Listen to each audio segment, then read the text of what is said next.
Let's explore data types one by one and start with strings. So we would see how we can define string variables and what it can store. Then we would see how we can transform and manipulate strings. So let's start and jump into our developer console. Okay, so we can define string this way by writing string. Then we'll have to define a identifier, which in our case is also called a variable, which will hold string of characters. So let's define that. Let me give it a name, and string would always be enclosed in a single code in Salesforce, and we can write anything. Anything means anything, but if there is anything is something, we'll have to do something. So funny, but yes, I will show you what does it mean. So this is a simple thing we can define here. Few things to observe. I have written string var something different. So this is called camel notation. There is another way we can define same variable, string underscore var.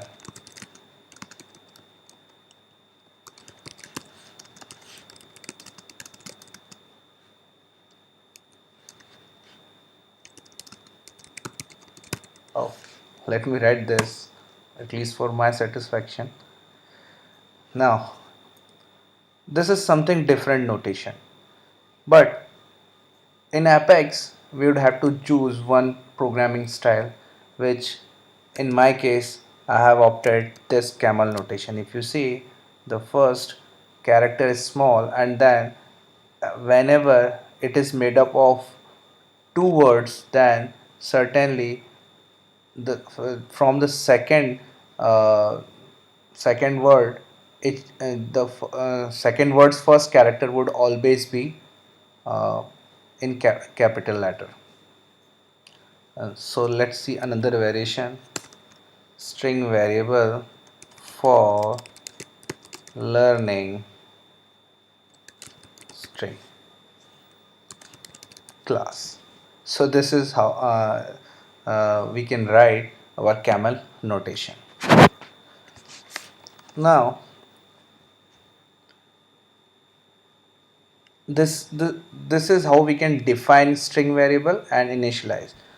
So there is one thing which is here is string, and let me declare this variable only. What I am doing here, declaring only. Here what I am defining, doing, declaring and defining variable, defining, or you can say assigning variable. So both have different meanings. I mean, if I select this and if I try to, and let's see what happens. System.debug. This is a string.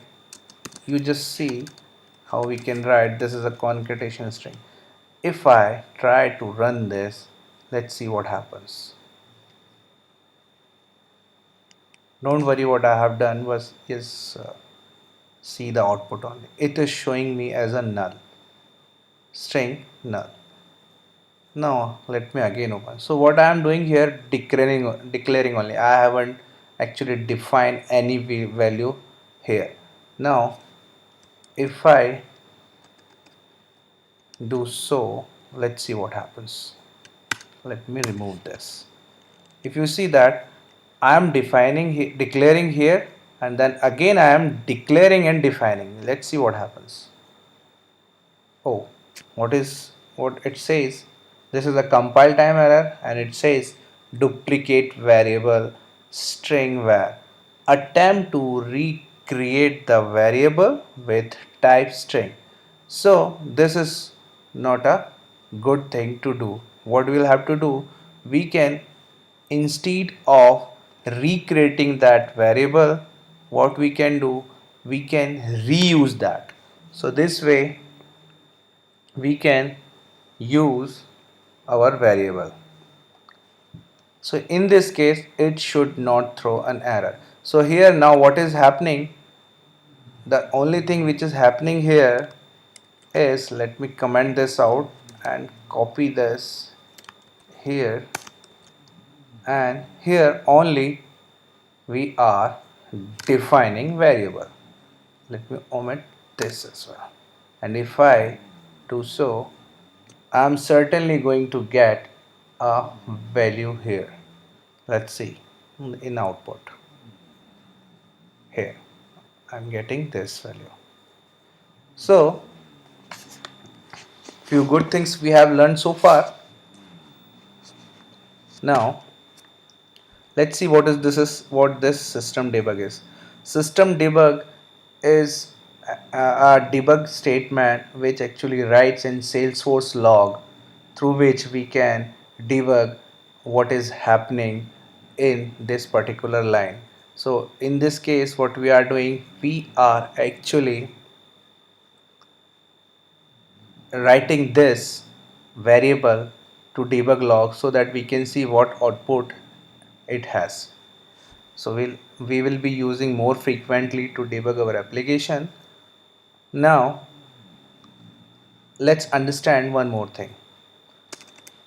Let's say this is a different scenario. Let's say we have first name,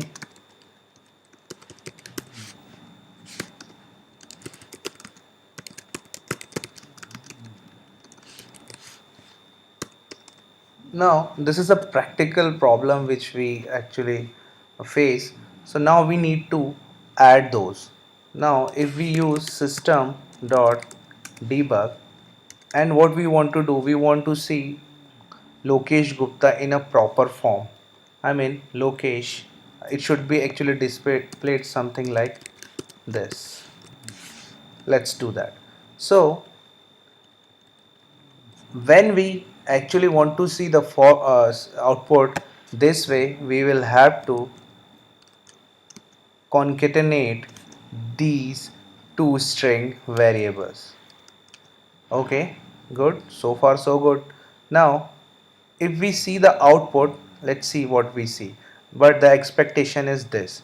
And if you observe here, this plus is, what you understand is a operator which actually adds two numeric values. But yes, in programming language term it is called concatenation.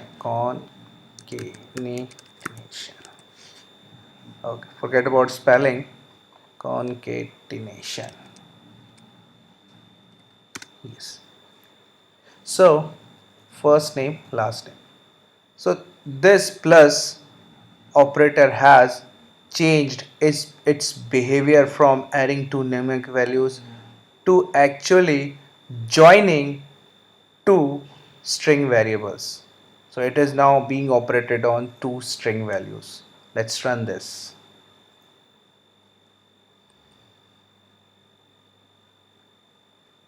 Okay, let's run it again.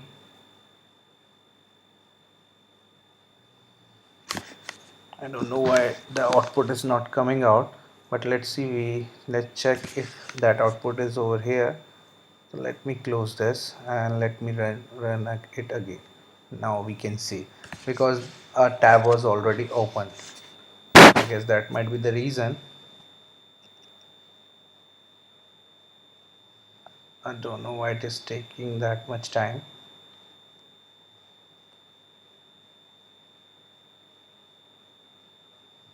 Let's wait for a few more seconds.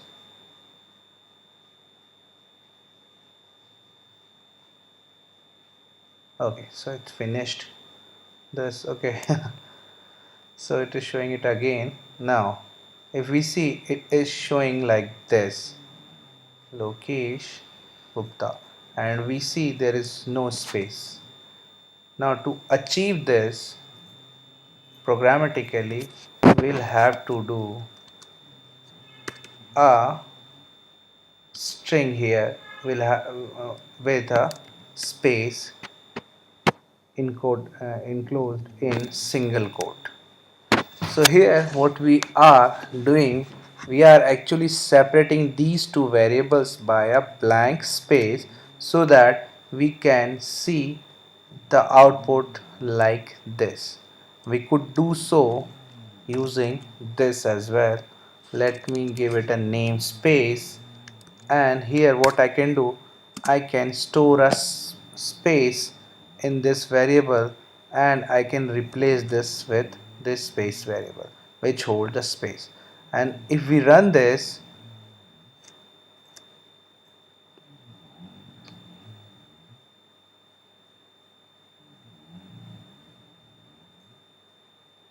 we would get the expected result. So though you have seen two kind of style writing this, one is this and another was this. You could manipulate it more,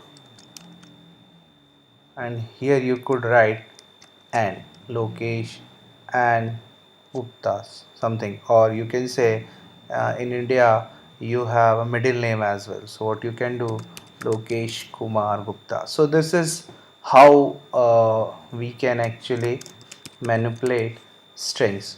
So this was about concatenations of string. We can do lot more thing with strings, and we can for now we can actually uh, concentrate only on these two things, and we would be covering more on strings on our next video.